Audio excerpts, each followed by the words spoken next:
Now, with so many construction projects and other traffic issues facing drivers across the Tulsa metro, nearby businesses, they sometimes get hurt. Tonight, though, 2 News Oklahoma problem solver Pete Knutson shows how one business bucked that trend when a stoplight close to them was out for weeks, causing tedious traffic backups. We have 45 flavors, and then we have a secret menu. Who knew?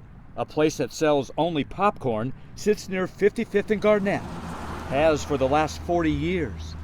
There are a lot of people that are like, well, yeah, I've lived here my whole life, never knew you were over here. Kalen Means works at the Corn Popper, and recently he had to fight stalled traffic just to get to work and then to go home. That does get a little frustrating, especially if I'm running late. All because the traffic lights at 55th and Garnett had been out for going on more than 3 weeks. And the four-way stop at times was backing traffic up for at least half a mile. Drivers who would usually rush right on by sat in traffic instead and took notice of the Corn Popper. We've actually had 3 this morning that have come in and said, I didn't know you guys existed. And then they've stopped through and said, okay. And we show them everything we have and we'll be back. But when driving around here, some folks say you need a big dose of patience along with that big bag of popcorn. Be careful and watch out for that other guy. He might not be so patient as you are. With these traffic lights not working for more than 3 weeks, drivers and folks who work around here wonder what's taking so long to get them repaired, and for the city to get rid of this four-way stop sign.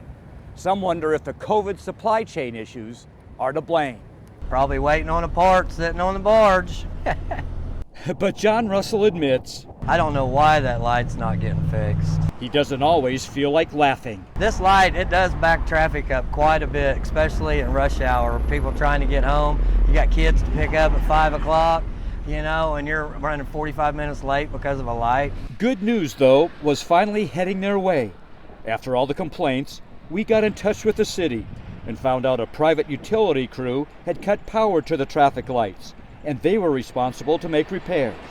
2 bouts of winter weather stalled workers a bit, but now, as you can see, those repairs were completed. It's nice for us, keeps us busy. As for the folks at the Corn Popper, good club to be. They hope to keep ripping more receipts off that register. It's not often a business stuck in the middle of tangled traffic, along with those drivers, doesn't complain. No, not when they're stopped just staring right at us. They're like, might as well come on in, you ain't going nowhere. Who knew that traffic hang-ups could steer customers in and not drive them away? Go figure, right? I know, I love it. Pete Knutson, 2 News Oklahoma, problem solvers. And Pete says if you do see a signal light that isn't working, you dial 311 to report it.